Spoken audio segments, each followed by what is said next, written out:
les élections ne peuvent pas constituer la solution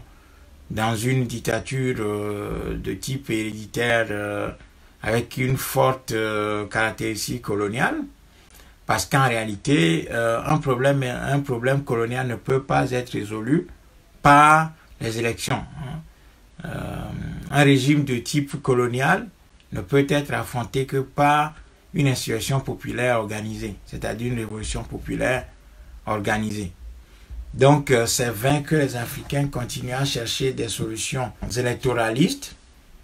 à des régimes qui ne sont que des continuités coloniales. Et ce qui fait que nous neutralisons nous-mêmes nos propres forces, nous nous trompons de chemin et nous imaginons des solutions qui ne sont pas du tout des solutions adaptées aux problèmes africains parce que nous n'avons pas suffisamment de formation politique. Nous refusons de nous former et ensuite nous sommes animés par la peur, par l'incapacité de pouvoir véritablement affronter le problème dans sa réalité, parce que si on fait face à ce problème dans sa réalité, eh bien cela demande une organisation, cela a un prix, cela a un coût, eh bien ce coût dissuade les gens de pouvoir s'engager dans cette voie-là. Par conséquent, ce qui se fait régulièrement, c'est qu'on essaye de dévier le problème, de lui inventer des solutions qui ne sont pas du tout adaptées, de sorte à noyer nos responsabilités dans une sorte de faiblesse collective, d'un nous collectif innommé, et ainsi personne n'est responsable de la perpétuation de la tyrannie et de la souffrance dans nos territoires. Donc avec un nous anonyme, avec un nous qui dissout les responsabilités individuelles dans un collectif, eh bien, chacun essaie de se dédouaner, alors qu'en réalité, nos responsabilités individuelles sont engagées, puisque chacun de nous a l'impérieux devoir de pouvoir trouver des gens autour de sa propre personne, de les organiser, de les mettre en mouvement, de leur faire comprendre la situation et de les mettre véritablement en action. Et donc, à un moment donné, je pense qu'il va falloir regarder la situation en face et se dire que si les dictatures africaines continuent d'exister, eh bien c'est parce que nous ne sommes pas capables de les combattre véritablement. Alors que ces pouvoirs sont très bien organisés, sont dotés de moyens et suivent un agenda bien précis. Nous, qu'est-ce qui se fait de notre côté? C'est la dispersion, c'est la désorganisation, ce sont des détestations cordiales, où on s'échange des sourires en public alors qu'en réalité on se déteste. Nous ne voulons pas d'un leadership puissant et affirmé dans nos rangs. À chaque fois que quelqu'un parmi nous essaye d'avancer des idées concrètes et essaye de nous imposer une marche à suivre avec une discipline que requiert la situation, qu'est-ce qui se passe? On lui dit, oh là là, mais t'es un dictateur, on t'a pas donné le pouvoir, tu t'es arrogé des droits que personne ne t'a confié. Donc nous neutralisons en notre sang tout ce qui peut s'apparenter à de la clarté et nous nous contentons de lancer des appels à l'unité, à l'union, alors qu'en réalité il ne s'agit pas d'unir les courants contraires et les forces contraires, mais il s'agit de sélectionner sur la base d'une clarté idéologique et des moyens définis les personnes adeptes de ces idées-là et qui sont capables de véritablement travailler, eh bien en faisant toute cette sorte de confusion volontaire et involontaire, eh bien on aboutit à la neutralisation de nos propres capacités d'action, ce qui fait que eh bien nous sommes tout à fait dans l'impuissance, ce qui profite aux tyrannies africaines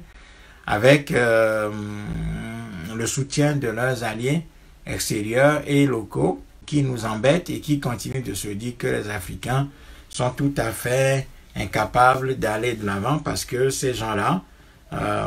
ils sont chronosomiquement, de par leur peau noire, impuissants, incapables de pouvoir s'organiser. Donc on racialise les problèmes en Afrique Alors qu'en réalité, il y a des raisons objectives qui font que nous n'arrivons pas à nous organiser. Il y a des raisons objectives venant de l'extérieur, mais aussi des raisons objectives venant de l'intérieur qui font que nous n'arrivons pas véritablement à nous organiser. Donc avec ces phénomènes de détestation interne, ce que j'appelle de l'ennemi intérieur qui travaille à notre sein pour empêcher l'émergence d'un leadership véritable, capable de pouvoir nous organiser, de nous montrer le chemin avec un schéma directeur bâti autour d'une réflexion stratégique et nous imposant une discipline, parce qu'il faut véritablement une discipline pour pouvoir confronter ce système et le battre, eh bien, nous créons nos propres faiblesses et nous faisons des boulevards à ces dictatures qui continuent de se dérouler et de dérouler leurs projets, tout simplement, sur le territoire africain. Donc, à un moment donné, si nous voulons véritablement sortir de cette situation-là, il va falloir faire émerger un nouvel être africain en notre sein et accepter qu'un leadership s'impose à nous et que le leadership a besoin d'être porté, d'être soutenu, d'être encouragé au lieu d'être permanemment critiqué et d'être exposé ainsi à la face de la tyrannie qui ne nous fait aucun cadeau. Donc je pense qu'il y a à la fois des choses que nous devons faire en notre sein et des choses que nous devons faire vis-à-vis de l'extérieur. Mais étant donné que nous ne pouvons pas agir sur le registre extérieur, si nous ne corrigeons pas encore nos faiblesses internes, eh bien nous insistons beaucoup sur le fait que nous devons absolument faire en sorte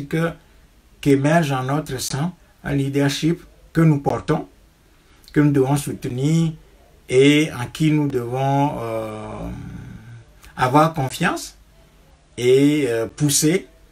à la perfection en quelque sorte pour pouvoir nous conduire à bon port. Sans cela, eh bien, nous sommes livrés à la puissance de cette dictature et de cette tyrannie qui ne nous feront aucun cadeau, qui n'ont jamais fait de cadeau et qui ne nous feront jamais de cadeau. C'est très clair. Et donc les peuples qui sont dans une situation d'impuissance parce que incapables de discipline, incapables de s'organiser autour d'un leadership éclairé, visionnaire, incapables de se doter d'un plan stratégique de lutte, incapables de se saisir des forces et faiblesses de sa propre situation ainsi que des forces et faiblesses du camp d'enfance, eh bien, si nous continuons à agir de cette façon-là, de sorte à nous neutraliser et à neutraliser notre propre leadership qui essaie d'émerger, eh bien, la situation de souffrance va continuer en Afrique, de sorte que nous soyons toujours dans le constat de nos faiblesses et dans une sorte d'accusation de l'extérieur qui en réalité ne fait que profiter de nos faiblesses et de notre incapacité à pouvoir nous organiser efficacement autour d'un leadership éclairé. Donc nous insistons beaucoup sur nos faiblesses intérieures qui sont d'abord le registre que nous maîtrisons le mieux, sur lequel nous devons travailler prioritairement avant de nous attaquer à l'extérieur.